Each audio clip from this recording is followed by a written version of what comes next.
I never dreamt of something like this ever. I wanted to play for India. I wanted to play for a long time, but whatever's unfolded, whatever's happened, there is no chance. Like, I'm in disbelief always. Whenever I look back, I look at myself with my kit bag on my bicycle, like going to practice in the afternoon at 10 years old. From that kid to now, when you enter ground, is there one thing that has always remained the same? You step onto the field? Yeah, I never get late for practice.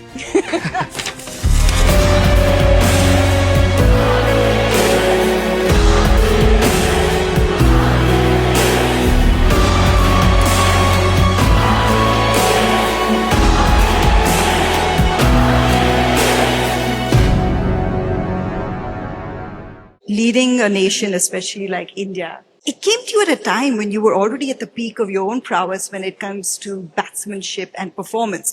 So kind of finding the balance between these two, whether they fed off into each other, help me understand mentally, what did it take? What did it take out of you? What did it do to you? What did it change? Were there times where you felt like these are the signs of burnout? And if so, how did you bring yourself back from it? Actually, no one's really asked me this question ever.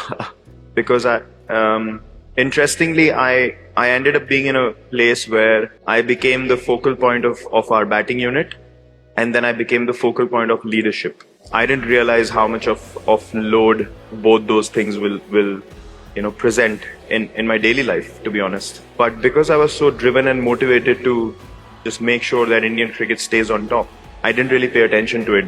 And that's precisely why by the time I left captaincy, I was completely spent. Like, there was nothing left in the tank to give. And I was completely consumed by it. So yes, it was gruesome. It was difficult to manage expectations of, okay, if you win, you don't score runs, then you're asked about your performances. And if you perform and you don't win, you're asked about the results. So I was always like juggling between the two and try to manage as best as I could. My prime focus was to make sure the team is secure, that insecurity doesn't enter the change room. And for that, I have to, of course, give massive credit to the management, Ravi Shastri and the team, and, all the coaches that I've worked with, to be able to take responsibility and maintain a culture or create that environment where nothing could filter into the change room. Once that door is shut, the outside noise goes away. I will defend the team with all my might and with everything I have in front of the world.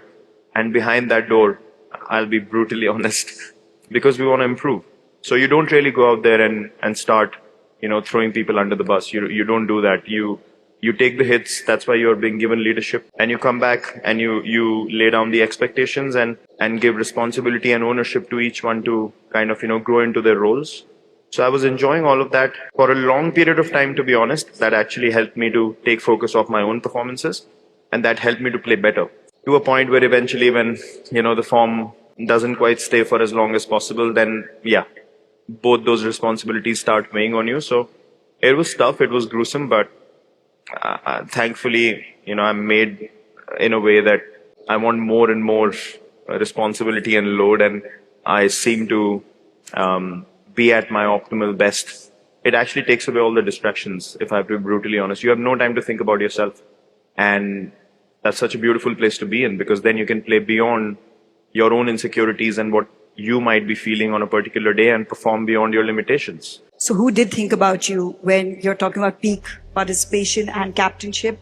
Who thought about you? What was your outlet to just get you through those? We're not talking about a couple of years. We're talking about close to a decade when you were in that phase. In the cricket world, it's very difficult for people to understand. The reason why you're given a leadership role is because people believe that you can take a lot more and you manage. That's why it's more of a managing job than, even coaching. I feel like it's more man management than teaching players how to play. Understanding the people that are playing with you, playing for you, and how to get the best out of them. So you have to constantly be in a space where you're not focused on yourself, as I said.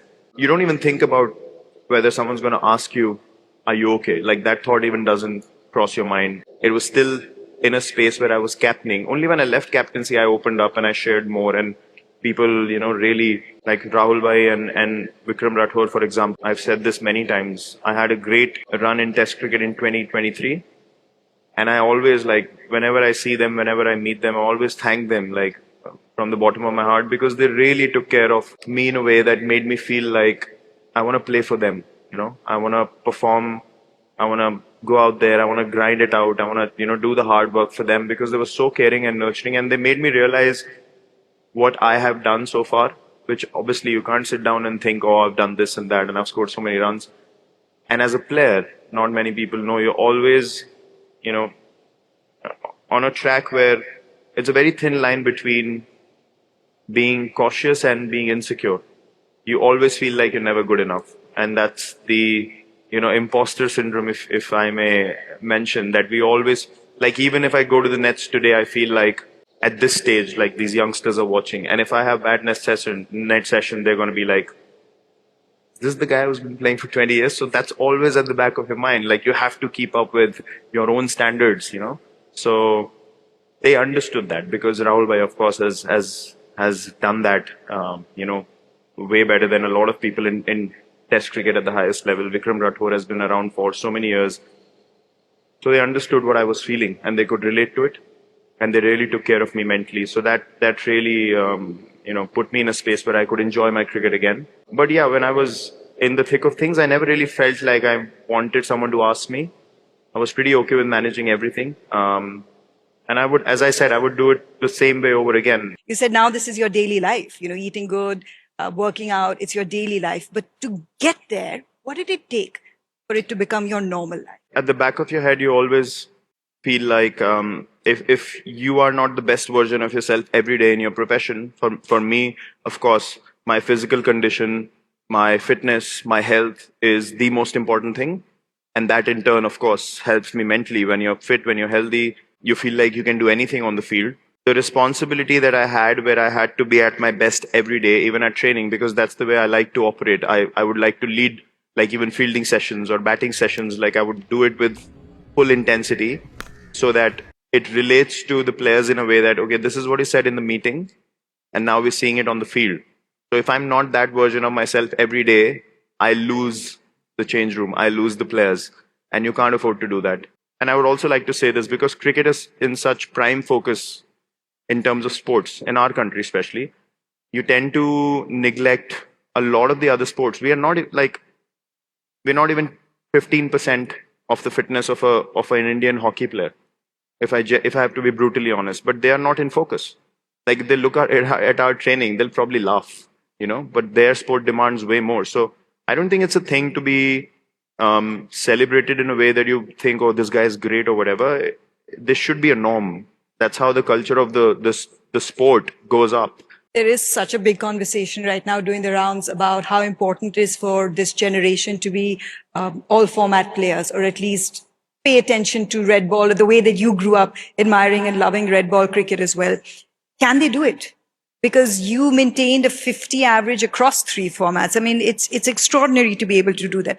Can they do it? What will it take to be able to at least apply yourselves across 3 different formats? It's the drive. A lot of people relate drive to money nowadays.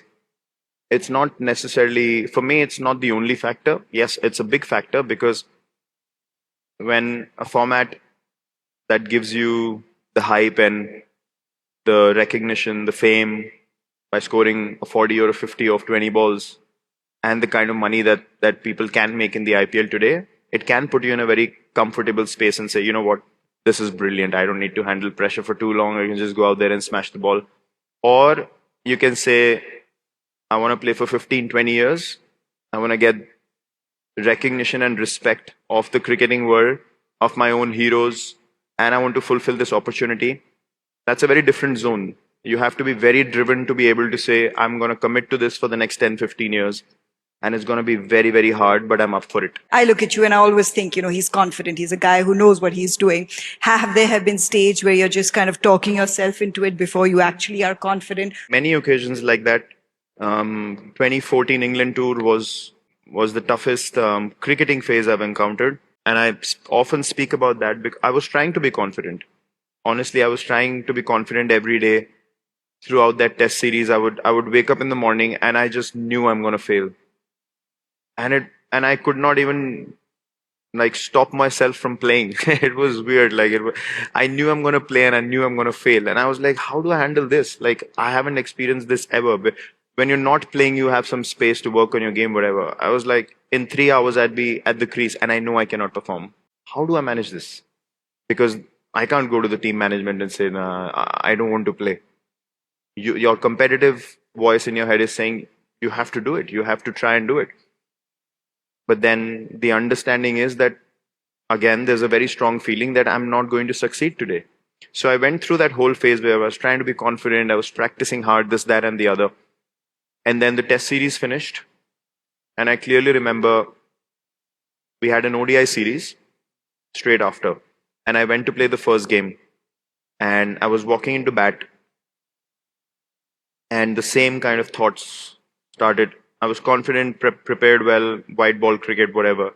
I was walking into bat and I literally, my legs started shivering again. I was like, I prepared so well for the last 5-6 days.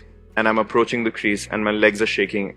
Like, I was in disbelief. I took guard.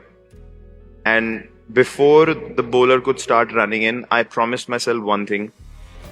I'm going to try to hit every ball out of this ground. And in a way that to, kind of break the shackles mentally. And I got out for 0. But I smashed the ball to the fielder at mid-off. And while I was walking out, I felt so good. I was like, that's because I was so desperate to take that chance. Although it was still a failure, but I knew mentally that something had switched. The results were not immediate. I experienced the results 5 months later. But my mind went back to that moment. And it always goes back to that moment. Congratulations once again for playoffs, yet another playoffs. A chance to do that. How exciting to be on this journey. It's brilliant. This is new era. How exciting is it to be part of that setup again and be on this rush again? Yeah, great. That's exactly what you turn up for. That's exactly what we set out to achieve. And we've done it. And without any doubt or hesitation at all through the whole journey within the group. We've always maintained our focus on what we can do. And our motto is pretty simple this tournament. The basic tagline is, it's okay. When you win, it's okay. It's part of the job. When you lose, it's okay. On to the next one. So fingers crossed, the team's playing well.